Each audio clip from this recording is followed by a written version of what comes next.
May makulit na bata, oh. Ang kulit-kulit mo, ah.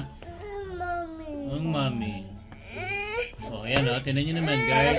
Sige. Ang kulit-kulit na, oh, ni Zion. Inuuna agad yung juice bago yung pagkain. Wow! Galing, ah.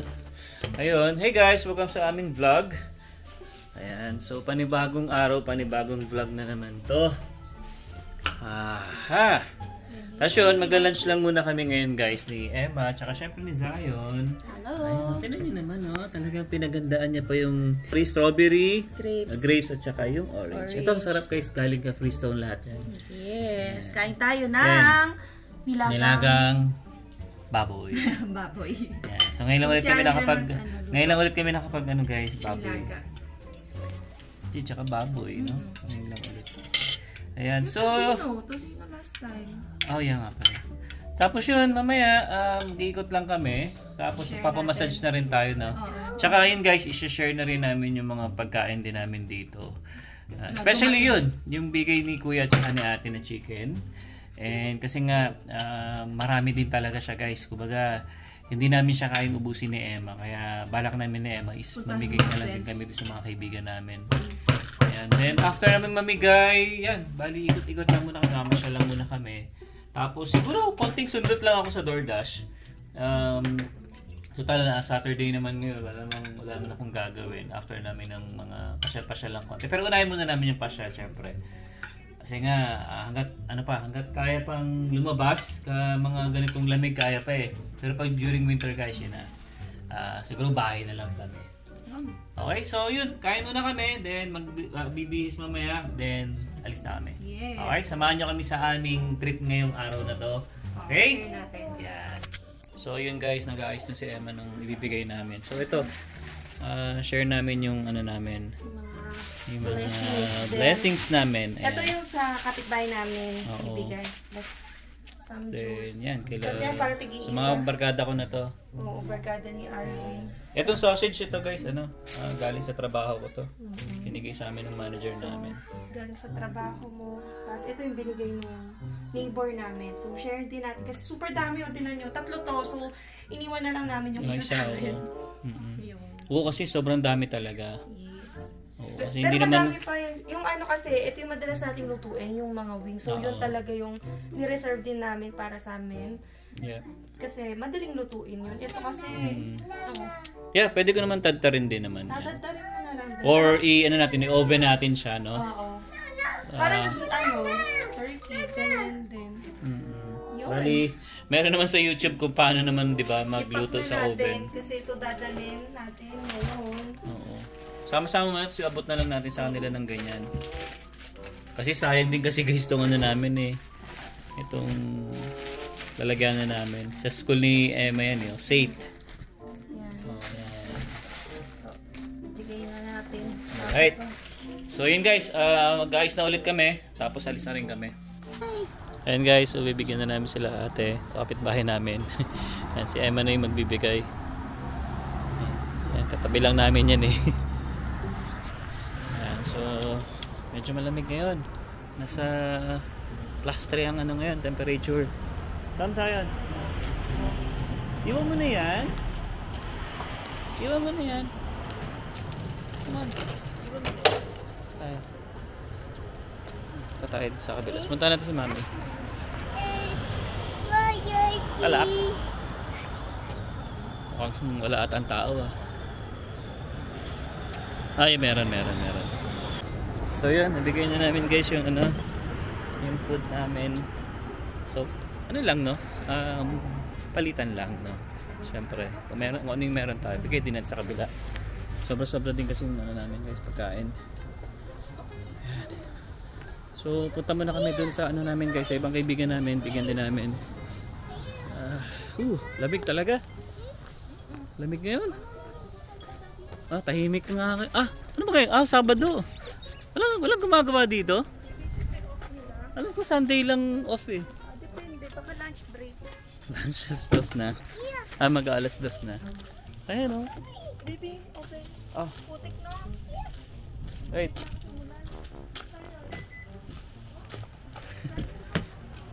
Ayan, ito guys ang problema dito sa likod namin, no? Kasi nga di siya sementado. Kaya pagka maulan, maputik talaga dito. Oh, di ba? Kaya yung gulong ng sasakyan ko, ang dumi. Yan, lalo especially pag winter, talagang maputik talaga doon. Kasi nga palaging basa. Aray ko. Oh, yun. Oh yeah, the dog. Ay, nako. Alis na muna kami. Then yun, bigyan muna namin nga yung mga kaibigan namin ng pagkain. Then, saka kami mag-iikot. Tapos, kung maganda yung ano ng DoorDash kayo, magda-DoorDash ako. So, saglit lang guys, kasi meron din kaming massage ng ano alas 4. Alas 5 pala, alas 5. 5 to 6. 5 tapos 6. Bali tag isang oras kami ni Emma. Hindi kasi kami guys pwede magsabay ni Emma. Kasi si Zion, iiyak, walang magbabantay sa kanya. Although ano naman, nag-o-offer naman si ate yung ano doon, yung sa tauhan ni ano. Nag-offer siya mas maaga. Sige, ano oras? Ano oras? Nag-message? Oo. O yun pala.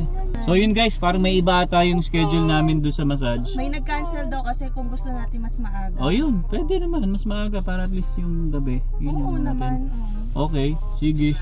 Maganda yan, maglibot na tayo. Tapos diretso ano na massage. So yun guys, balikan namin kayo mamaya. Then yeah, sama kayo sa vlog namin ngayong araw na to. Yan, kakahatid lang natin nung ating ayuda kila Dwayne, Joanne, tas na kita rin namin si Kuya Noah. And ito, binigyan pa kami ng chocolate. Yan, di ba? Pa-thank you. Taba natin yan. Yan, dagdag na naman sa aming fats. Kaya tayo ay nananaba. Ang dami talagang food dito sa Canada. So, gusto nang buksan ni Zion. So, habang nagbabiyahe tayo, papunta naman kila Julius, ganyan. So, next, ano natin, pagbibigyan, kainin na muna natin itong chocolate. Ayan o, gustong gusto ng kainin ni Zion. Eat the baby. So naka-jacket kami kasi 6 degrees. Pero ano naman, mainit sa labas. Ay hindi, I mean, mataas yung sikat ng araw pero malamig pa rin kasi 6 degrees. Yan. Pero at least nakakatulong pa rin yung araw na. Oo, nakakatulong. Mami! Sige, buksan na daw. Buksan na. Buksan na. Ang chocolate, nagwawala na. Ayan, sinimulan na ni Zion ang pagmantak sa chocolate. So, ang sarap guys ng Hershey's Creamy Milk Chocolate. Ayan, gusto ni Zion, no? Tingnan mo, may solo siyang cut ng chocolate. So, anyway, shout out ko nga pala muna si Tatay Henry and Nanay Elena Gaila. So, na-meet namin sila sa Costco nung nagmerienda kami kahapon. Super nice nila and parang nakaka-touch kasi nagkukwento si Tatay Henry na pinapanood daw kami ng misis niya, tapos siya nakinood na rin. Parang, diba, kahit kami, ang life namin, buhay estudyante, tapos yung nagtatrabaho dito, si Alwin, parang nakaka-relate sila o parang nice daw panoorin. So, thank you po sa inyo, Tatay Henry and Elena Gaila. So, ito na, nandito kami sa old apartment namin. Ito guys, so tirik na tirik yung araw. Tapos, na-share din pala ni Tatay Henry. Kasi tinanong namin, how do you find Calgary? 28 Naka 20 to 35 years na yata siya dito sa Calgary. So sabi namin, kamusta po dito? Never po ba kayong lumipat ng province or nanggaling po ba kayo ng ibang province? Sabi niya, hindi, dito na daw siya ever since and hindi niya na daw talaga inisip lumipat kasi okay naman na daw dito. Sabi ko, how's winter po? Sabi niya, okay lang ang winter dito, na masaya siya na ganito lang nga yung winter kasi sabi niya, iba pa rin daw sa ibang place. Kasi dito daw nga sa Calgary, sabi niya, na-appreciate niya yung Chinook. So, yung Chinook, guys, nga, yung parang yung wind na mainit na nakakatulong din na magpatunaw ng yelo. Tas kahit malamig, ito, diba, tirik na tirik yung araw. Sabi nga ni tatay, sa Edmonton walang diba? Sa Edmonton daw walang Chinook. So, akala ko buong Alberta. So, more on Calgary lang talaga yung Chinook, which is yan, ganyan, no? Kahit may snow, kahit mag-snow later on, ganito pa rin katirik yung araw dito sa Calgary. So, ayan, nandito na si Julius. Yan, aabot na muna ni Alwin. Walang plastic pala? Wala na, abot na lang. Hindi, ganyan lang. Jacket ka. Ba't may manok ka? Ayan, nabigay na natin kay Julius ang kanyang supply. Ayuda. Ito, dito kami nakapark. Nasa harap pala kami ni Ate Carol. Ito yung dating day home ni Zion, no? ito yung apartment namin, tapos dito lang hinahatid si Sayo. Sobrang tumbling lang talaga. And convenient talaga tong place na to. And then, ayan, may mga display or design talaga yung mga bahay-bahay dito. Or some, hindi naman lahat, ng pag-Halloween. Ganyan, pagdating ng October, ang dami mo makikita sa mga bahay-bahay na kung ano-anong decoration. Marami silang pumpkin, may mga kalansay. Yan. Nabentaas ng tirik ng araw. Pwede na magtanggal ng jacket. Kasi na-neutralize na nung araw talaga yung damig kahit 6 degrees. Kaya kami. So yun guys, katatapos lang namin dito kay Marvin Massage Clinic. At saka kami lagi guys nagpapamassage ni Emma. Ayan, sobrang sarap, nakatulog ako. Ikaw baby? Nakatulog din, oo.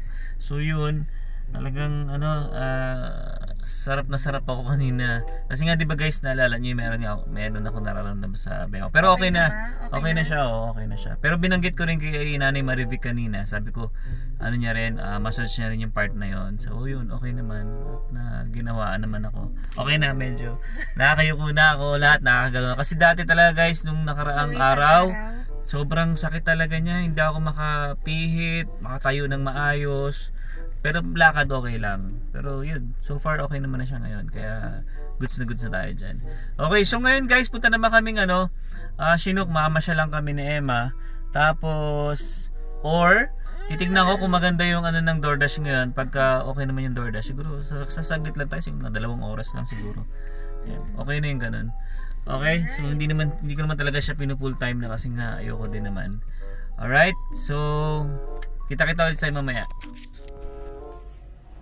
So yun guys, bali nagdo-DoorDash ako ngayon. Ayan, so nakadalawa na tayo. Hindi sana talaga ako magdo-DoorDash kasi nung trinay ko kasi yung inopen yung apps ko. Sobrang dami ng busy, kumbaga busy yung area. Kaya yun, napa-DoorDash na lang ako. Ayan, so ngayon waiting ako dito sa may Wendy's. Ayan, Wendy's.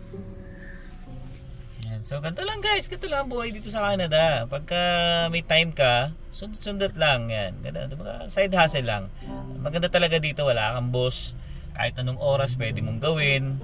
Pag may free time ka, pwede mong gawin. Tapos pagka tipong okay na yung kitaan, o di uwi ka na, di ba? Saka kagandahan dito, pagka hindi mo naman kailangan seryosohin eh, di ba? Parang o di yung kung gusto mong makuha yung panggas mo ng full tank, kayang-kaya ng isang araw yun. Hindi lang, hindi isang araw, kalahating araw kaya mong kunin yung full tank na to. Tulad na to guys, full tank ko dito nasa $60 to $70. O sa 3 hours ko kaya kong kunin yung ganung kitaan. So, 'di ba? Walang kahirap-hirap, sobrang napakadali lang. Pick ka lang ng pick ng order. O baga, kuha ka lang ng order, deliver mo lang doon sa client, tapos na. So, ang mahirap lang. Easy money. Ang mahirap kung may order.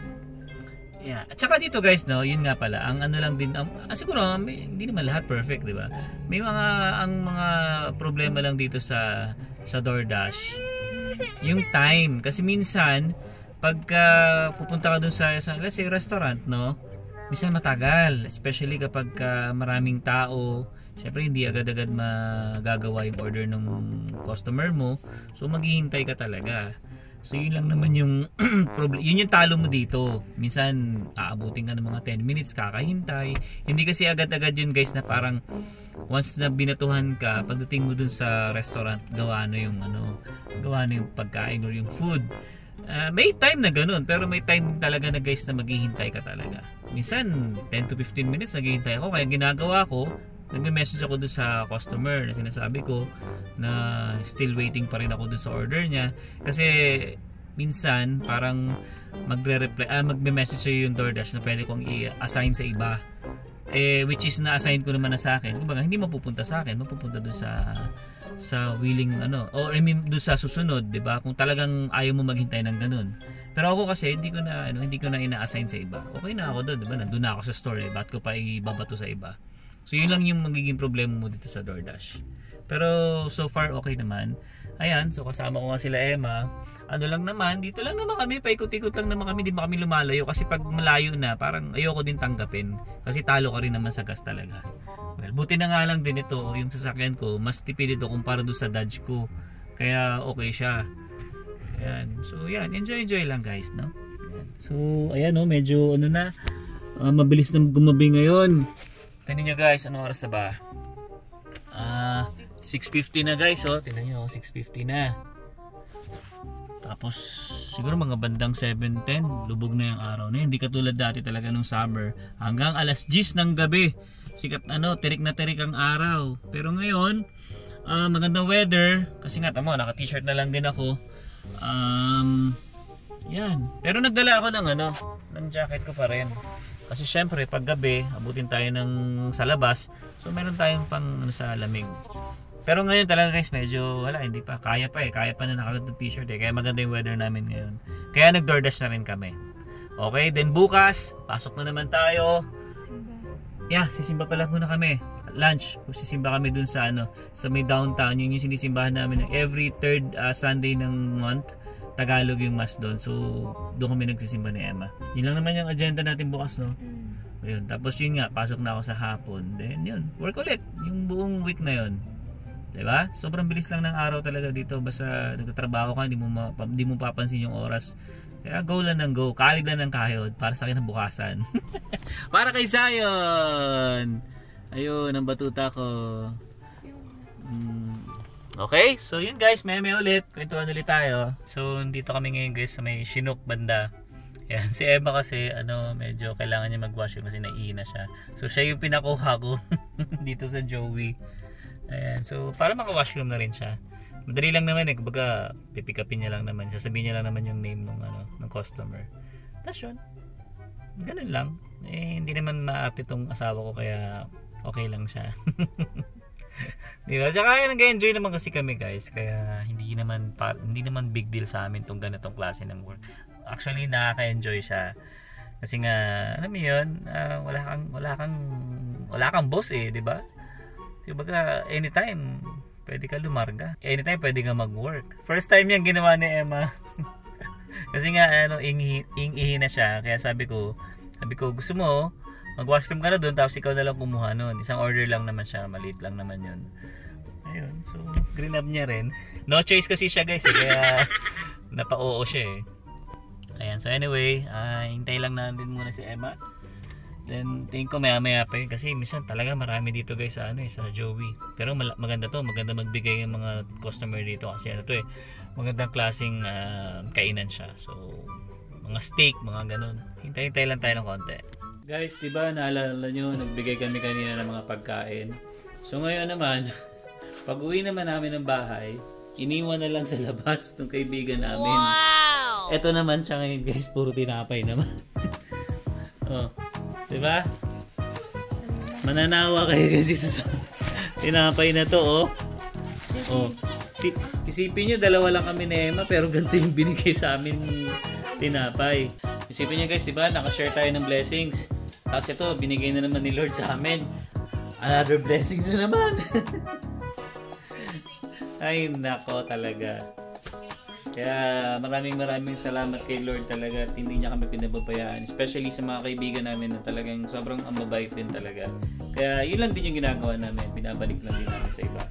Or binibigyan din namin yung ibang kaibigan namin. Okay? So yun guys, bali update ko na rin kayo. Bali naka ko guys, naka $80 din ako sa DoorDash for 3 hours. Yan. So not bad na, 'di ba? So at least may panggas na tayo, sobra-sobra pa. Ngayon lang 'yun, ngayong gabi lang 'yun. I mean ngayong hapon lang 'yun, tapos hanggang 9:30. Oo. So yun. Okay? So yun guys, I hope na nag-enjoy kayo sa vlog namin and see you on the next one. Peace.